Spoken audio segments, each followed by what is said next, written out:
हमने शहर को दी एक नई पहचान, हम हैं सिंघानिया बिल्डकॉन।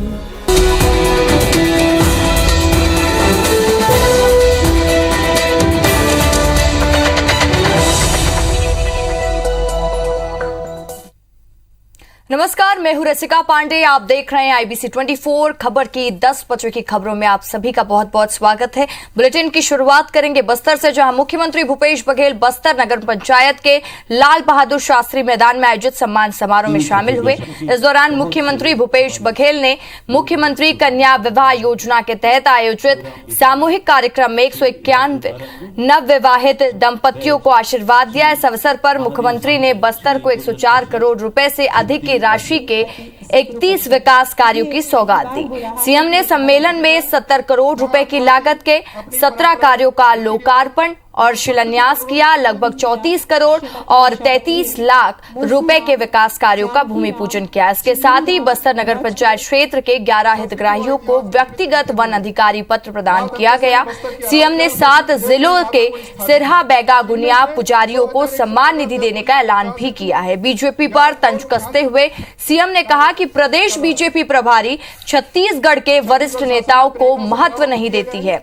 सीएम ने कहा कि इससे बीजेपी के स्थानीय नेताओं के कद का आकलन हो रहा है। साथ ही आदिवासियों के विरोध को लेकर सीएम ने कहा कि जो भी उनकी जायज मांगे हैं वो पूरी की जाएगी। लोग हैं जो स्वागत करना चाह रहे हैं। शिवराम ईसाई वो अपना संगठन में काम कर रही है, लेकिन छत्तीसगढ़ के नेताओं को उपेक्षा कर रहे हैं। वो न रमन सिंह को, न भारतीय जनता पार्टी प्रदेश अध्यक्ष को, न पदाधिकारियों को लेके जा रहे हैं। मैं समझता हूँ कि ये यहाँ के प्रदेश के नेताओं के जनप्रतिनिधि किसी पार्टी हो सकते हैं, लेकिन यदि प्रभारी इस प्रकार से उपेक्षा करे, मैं नहीं समझता उचित है। खैरागढ़ उपचुनाव को लेकर बीजेपी और कांग्रेस चुनावी मैदान में उतर चुकी है और कांग्रेस ने जहां सरकार के 4 मंत्रियों को मैदान पर उतारा है, तो वहीं सीएम भूपेश ने मास्टर कार्ड खेलते हुए खैरागढ़ और गंडई छुई खदान को संयुक्त जिला बनाने के मुद्दे को घोषणा पत्र में शामिल किया है। कांग्रेस चुनावी मंचों से देवव्रत सिंह के नाम को बुनाने में लगी हुई है। वहीं सीएम भूपेश बघेल ने पाटन में एक सभा के दौरान घोषणा पत्र में देवव्रत सिंह के नाम का उल्लेख किए जाने को लेकर कहा कि देवव्रत सिंह कांग्रेस के सच्चे सिपाही रहे हैं। भले ही किसी कारणवश वो दूसरी पार्टी में चले गए थे, लेकिन बाद में वे कांग्रेस में लौटना चाहते थे, लेकिन तकनीकी कारण के चलते ऐसा नहीं हो सका। सीएम भूपेश ने आगे कहा कि कांग्रेस की सभाओं में देवव्रत सिंह का नाम लेना कोई गलत नहीं। स्वास्थ्य मंत्री TS सिंहदेव ने भी कहा कि देवव्रत सिंह कांग्रेस में शामिल होना चाहते थे। उनकी इस इच्छा को लेकर कांग्रेस ने अपना प्रत्याशी मैदान में उतारा है। तो देवव्रत जी कम उम्र में वो दुनिया छोड़ के चले गए, तो यदि उसके नाम से यदि वहाँ चौक का निर्माण करना, उसकी मूर्ति की स्थापना करना एक जनप्रतिनिधि का तो सम्मान ही है। भारतीय जनता पार्टी कभी कर नहीं पाई। रमन सिंह जी खैरागढ़ के अपने आप को बताते हैं, लेकिन बताए वो खैरागढ़ को जिला क्यों नहीं बनाए? उनसे परिवार से जुड़े हुए कई लोगों से बात हुई है। उनकी मंशा क्योंकि कांग्रेस में शामिल होने की थी, उनकी विरासत कांग्रेस के नाम से, कांग्रेस के प्रत्याशी के नाम से आगे चले, ये हम लोग का प्रयास रहेगा। वर्ष 2023 में होने वाले विधानसभा चुनाव के लिए बीजेपी बूथ स्तर पर अपने बूथ में जाकर 10 दिन तक पार्टी के लिए काम करने के निर्देश दिए हैं, जिसकी रिपोर्ट जिला संगठन से होकर प्रदेश बीजेपी तक पहुंचाई जाएगी। इसके काम के लिए बूथ विस्तारक भी नियुक्त किए जा रहे हैं। 10 दिन के इस कार्यक्रम की शुरुआत 11 अप्रैल से होनी थी, लेकिन खैरागढ़ उपचुनाव के कारण इस कार्यक्रम में थोड़ी देरी हो रही है। बीजेपी का कहना है कि इस महीने के अंतिम सप्ताह से इस कार्यक्रम की शुरुआत होगी। 10 दिन में उनको 10 बूथ में जाना है। 10 बूथ में जाकर के पार्टी के जो कार्यक्रम की योजना है उसके अनुसार से दिन भर वहाँ रहेंगे और रह करके वहाँ से कार्यकर्ताओं से बातचीत करेंगे, मिलना जुलना करेंगे और उनके साथ बैठ करके उस बूथ को कैसे मजबूत किया जा सकता है, उस बूथ को कैसे जीता जा सकता है और उस बूथ को जीतने के लिए वो दिन भर की कार्य योजना रहेगी।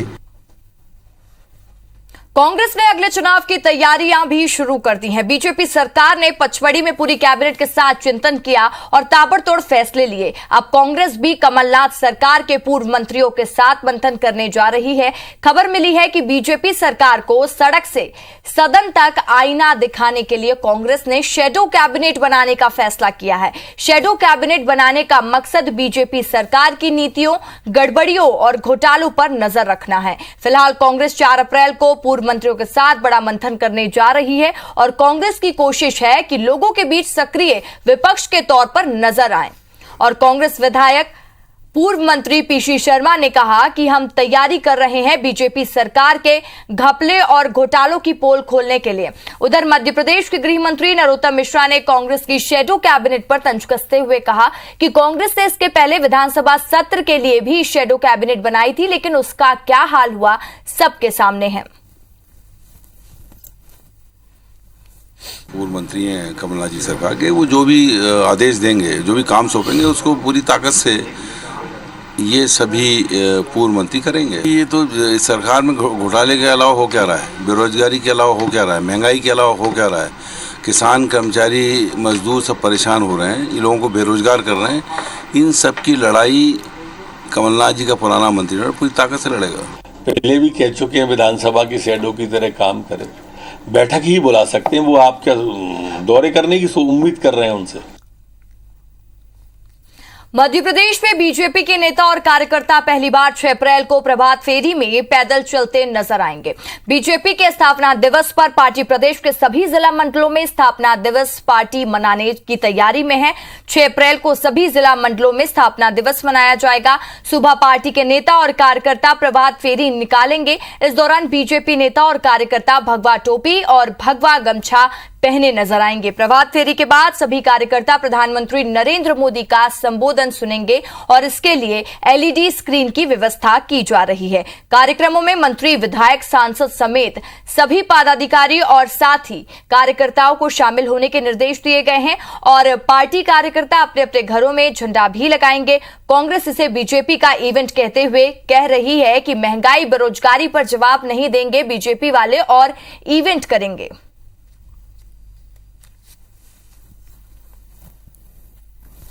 पार्टी के उद्देश्य को लेकर, पार्टी के उद्घोष को लेकर, पार्टी के उत्साह को लेकर जनता के बीच में निकलेंगे, जाएंगे। तो थोड़ी दूरी का इस प्रकार का मार्च जैसा प्रभात फेरी का आयोजन, भजन भी गाएंगे, गीत भी गाएंगे, नारे भी लगाएंगे और उत्साह और उल्लास के साथ में हम अपना स्थापना दिवस मनाएंगे। इसलिए कर रहे हैं, ये सब इवेंट है, इनके इवेंट इसलिए कर रहे हैं कि महंगाई से राहत देनी है लोगों को। बिजली की, डीजल, पेट्रोल, रसोई गैस की, बेरोजगारी से, लोहा, रोटी, कपड़ा, मकान, ये तीनों चीज़ें दुर्लभ हो गई है इस भारतीय जनता पार्टी के सरकार में। और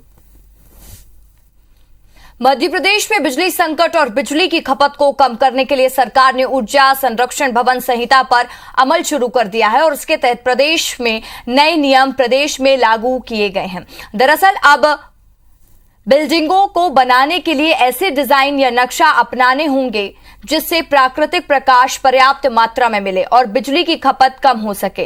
नए नियमों के मुताबिक ऊर्जा विकास निगम इसके लिए एनर्जी ऑडिटर नियुक्त करेगा जो निर्माण अनुमतियों को मंजूरी देंगे। पहले चरण में व्यवसायिक भवनों के निर्माण के लिए इसे अनिवार्य किया गया। इसके बाद बहुमंजिला इमारतों के लिए यह नियम अनिवार्य किया जाएगा। बता दें कि एनर्जी ऑडिटर से निर्माण की मंजूरी नहीं लेने पर नगरीय निकाय भी कंप्लीशन सर्टिफिकेट जारी नहीं करेगा और ये नियम ऐसे भवनों पर लागू होंगे जिनकी बिजली खपत 100 किलोवाट से ज्यादा है। और इसके अलावा पर्यावरण विभाग ने बिजली के साथ बढ़ते प्रदूषण को देखते हुए सरकारी भवनों में सोलर रूफटॉप को अनिवार्य कर दिया है। मध्य प्रदेश जो पहला प्रदेश होगा जिस रूफटॉप के माध्यम से सरकारी जितनी भी बिल्डिंग हैं उस पे सोलर के माध्यम से लाइटें पहुँचे, जिससे प्रदूषण पर काफ़ी कंट्रोल होगा। इसकी कार्रवाई हमने प्रारंभ कर दी है। वो लगातार आप देखेंगे कि कई सरकारी बिल्डिंगों पर यह काम प्रारंभ हो चुका है।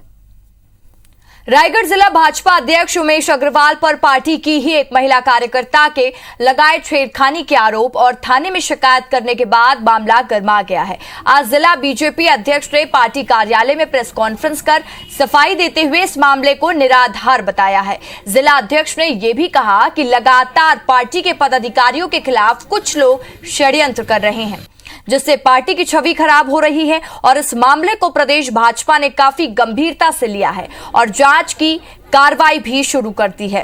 साथ ही उन्होंने कहा कि जल्द ही इस मामले में दोषियों के नाम उजागर होंगे और उन पर कार्रवाई की जाएगी। इधर मामले में महिला मोर्चा और बीजेपी कार्यकर्ताओं ने भी सिटी कोतवाली पहुंचकर निष्पक्ष जांच की मांग की है। हालांकि इस मामले में अब तक किसी के खिलाफ पुलिस ने मामला दर्ज नहीं किया है। आवेदन पत्र फैब्रिकेटेड तथ्य मिथ्या आरोप के आधार पे यह षड्यंत्र को रचा गया है और जैसे कि मैंने पहले भी कहा, भारतीय जनता पार्टी इन सब पे जांच करी। अगर भारतीय जनता पार्टी से संबंधित कोई भी पदाधिकारी या कार्यकर्ता होगा तो उसके विरुद्ध सख्त से सख्त कार्रवाई होगी। एक सोची समझी और एक सुनियोजित तरीके से बनाई गई साजिश है, जिसके तहत आज इतने लोग एकजुट होकर ये मांग करने पर आज उतारू हुए हैं कि जो भी दोषी है, चाहे वो कोई भी हो, उसका निष्पक्ष जांच हो और उसको अगर जो दोषी है उसे कड़ी से कड़ी सजा मिले, लेकिन निर्दोष को, बेगुनाह को सजा ना मिले। भिलाई स्थित चंदूलाल चंद्राकर मेमोरियल हॉस्पिटल के अधिग्रहण मामले में जनहित याचिका पर सुनवाई करते हुए हाईकोर्ट ने हॉस्पिटल के बोर्ड ऑफ डायरेक्टर्स के 13 सदस्यों और इंडियन बैंक को नोटिस जारी कर जवाब मांगा है।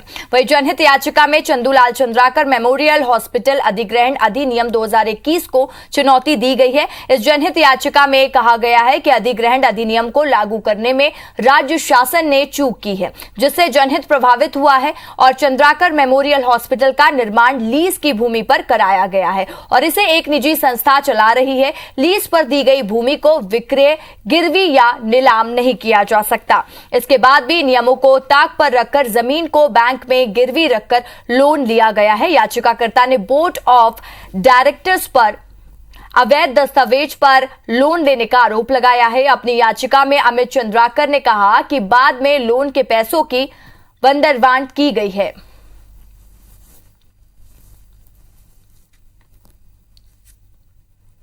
आईएमए के निर्देश पर अब देश भर के डॉक्टर्स राजस्थान की डॉक्टर अर्चना शर्मा को न्याय दिलाने में जुटे हुए हैं। सरकारी डॉक्टरों के बाद प्राइवेट अस्पतालों के डॉक्टरों ने प्रदर्शन शुरू कर दिया है। डॉक्टर काली पट्टी लगाकर इलाज कर रहे हैं। वे नियम विरुद्ध एफआईआर करने वाले पुलिस अधिकारी और घटनाक्रम से जुड़े लोगों पर कार्रवाई की मांग भी कर रहे हैं।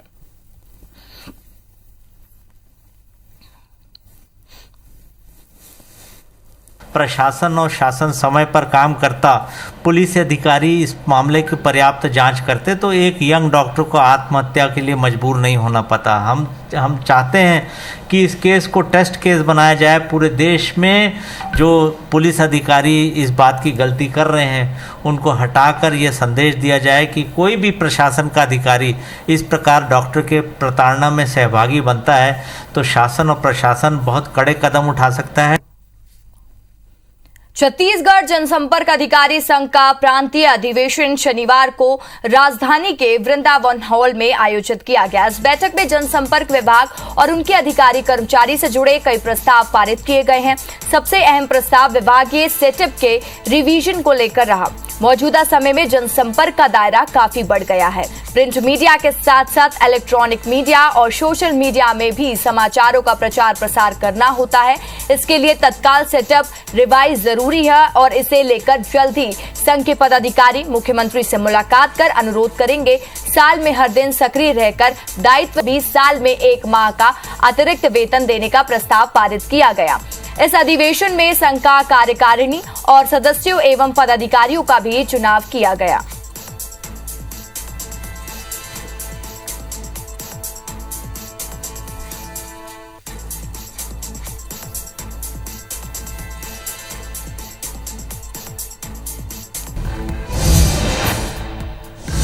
रूसी सेना ने मालकोलीव में लोकल एडमिनिस्ट्रेशन की बिल्डिंग पर एयर स्ट्राइक कर दिया है। जानकारी के मुताबिक इस हमले में 32 लोगों की मौत हो गई है, जबकि 34 घायल बताए जा रहे हैं। क्रेन के अधिकारियों ने शनिवार को इस संबंध में जानकारी दी और बिल्डिंग पर एयर स्ट्राइक के बाद बचाव दल मलबे में जिंदा बचे लोगों को तलाश में जुटा हुआ है।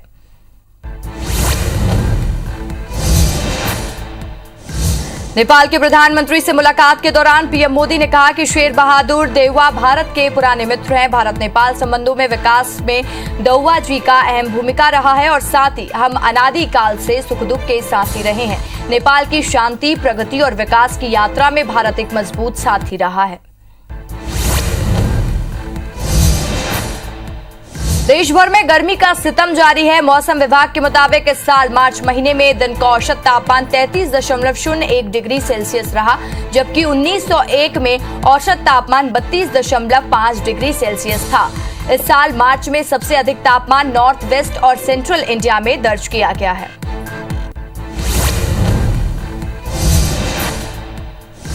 देश भर में चांद दिखने के साथ ही रमजान शुरू हो गया है। लखनऊ में ईदगाह में इमाम मौलाना खलीद रशीद फिरंगी मलाही ने चांद दिखाई देने की घोषणा की। उन्होंने कहा कि कल पहला रोजा रखा जाएगा। इसके साथ ही पवित्र रमजान माह की शुरुआत होगी।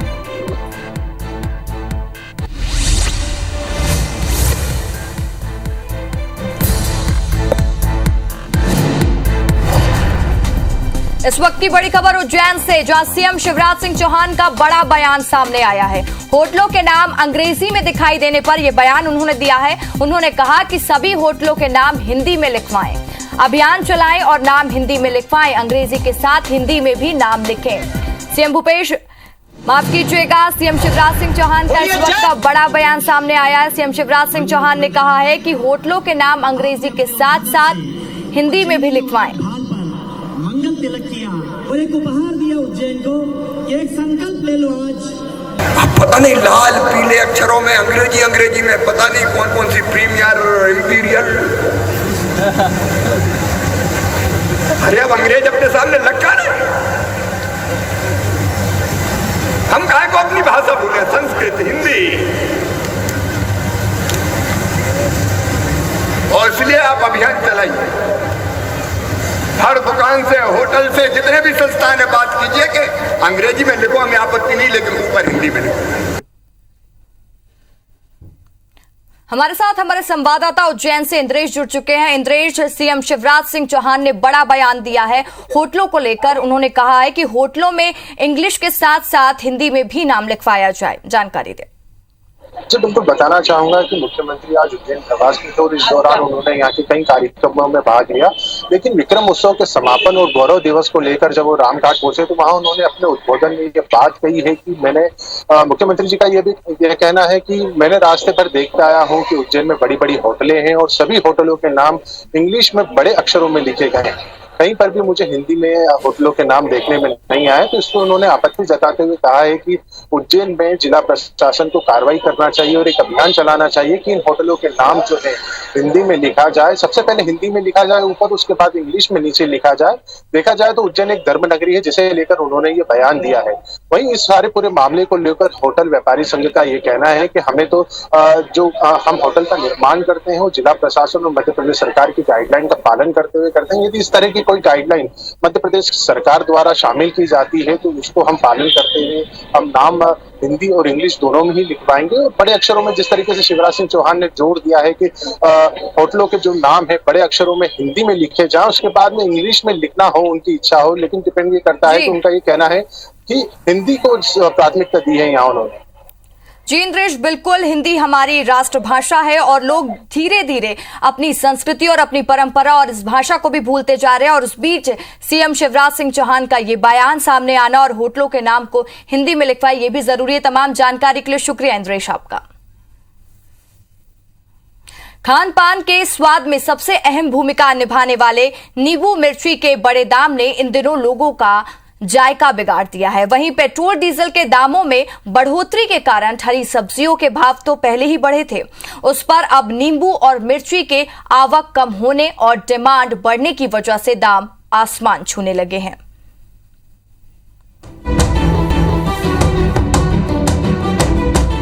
दुकान से लेकर घर तक बुरी नजर से बचाने के लिए नींबू मिर्च लटकाने की प्रथा सदियों से चली आ रही है, लेकिन दूसरों को नजर से बचाने वाले नींबू मिर्च को खुद ही महंगाई की नजर लग गई है। बाजार में जो नींबू पहले 200 से 300 रुपए प्रति सैकड़ा मिल रहा था, वो अब लगभग 3 गुना बढ़कर 600 से 700 रुपए सैकड़ा तक पहुंच गया है। तो वहीं 30 से 40 रुपए किलो में मिलने वाली मिर्ची का भाव अब 70 से 80 रुपए किलो तक जा पहुंचा है। बेमौसम बारिश से नींबू और मिर्च की फसल बड़ी मात्रा में बर्बाद हुई थी। ऐसे में आवक तो घट गई, लेकिन गर्मी बढ़ने के साथ मांग बढ़ती गई। नतीजा ये हुआ कि खुदरा बाजार में एक नींबू 10 से 12 रुपए में बिक रहा है। खाने पीने में सब्जी की बात हो या फिर चटनी की, नींबू और मिर्ची के बिना उनका स्वाद अधूरा रहता है। लेकिन जिस तरह से नींबू और मिर्ची के दाम बढ़े हैं, इसने लोगों का जायका कम कर दिया है। हमारे साथ लोग मौजूद हैं, उनसे बात करते हैं, क्या कुछ कहते हैं। बताइए, नींबू और मिर्ची के दाम इतने बढ़ गए हैं, क्या कुछ कहेंगे आप लोग? भैया, सब्जी का सभी रेट बढ़ा हुआ है, नींबू मिर्ची का तो और ज़्यादा बढ़ रहा है। अभी नवरात्रि चल रहा है तो और ज़्यादा दिक्कत हो रहा है नींबू मिर्ची के लिए। बताइए, कैसे करेंगे? नींबू मिर्च के दाम इतने बढ़ गए हैं। बढ़ गए, बहुत दाम बढ़ गए हैं ना। अब जितने भी बढ़ेगा लेना खाना पड़ेगा, क्या करेंगे, गरीब आदमी है तो। मतलब इनके बिना क्योंकि स्वाद नहीं आता नींबू मिर्ची का, तो क्या कहेंगे आप लोग? बताइए। खाने के लिए तो मजबूरी, वो तो डेली उसमें आता है ना सर। खाने के लिए तो हर मतलब छोटी छोटी चीज़ में नींबू को चाहिए ही चाहिए। अभी गर्मी का मौसम है तो और ज़्यादा बढ़ गया नींबू। नींबू मिर्च के अलावा आलू के दाम भी बढ़ सकते हैं। आलू कारोबारियों के मुताबिक इस बार आलू का उत्पादन लगभग 5% कम हुआ है। अभी सीजन के चलते आलू सस्ता मिल रहा है, लेकिन आने वाले दिनों में आलू के भाव भी तेजी से ऊपर जा सकते हैं। छत्तीसगढ़ में जो मार्केट, वो डोमिनेटेड मार्केट है वेस्ट बंगाल का। तो वेस्ट बंगाल में आलू इस बार 20 से 25% कम है। अभी हम लोग होलसेल में जो आलू बिक रहा है 11 रुपये से 13 रुपये 14 रुपये बिक रहा है। लेकिन भविष्य में इसका रेट बढ़ेगा, क्योंकि अभी जो माल आ रहे हैं वो खेतों से डायरेक्ट माल आ रहे हैं। और थोड़ा सा पूर्ति यूपी करेगा इस साल, छत्तीसगढ़ को पूरा कर ही रहा है। हाँ, रेट पे थोड़ा असर पड़ेगा, जरूर पड़ेगा रेट पे असर, क्योंकि उत्पादन 25-30% बंगाल कम होने से बहुत बड़ा वेरिएशन आ जाता है। हालांकि राहत की खबर ये है कि इस साल प्याज का उत्पादन 17% बढ़ा है, जिससे उम्मीद है कि प्याज के दाम काबू में रहेंगे, जो नींबू मिर्च की बढ़ी कीमतों पर मरहम लगा सकते हैं। Star Jain, IBC 24, Raipur. फिलहाल इस बुलेटिन में इतना ही। खबरों की लगातार अपडेट्स के लिए आप देखते रहें IBC 24। आगे देखिए फास्ट 50 खबरें। नमस्कार।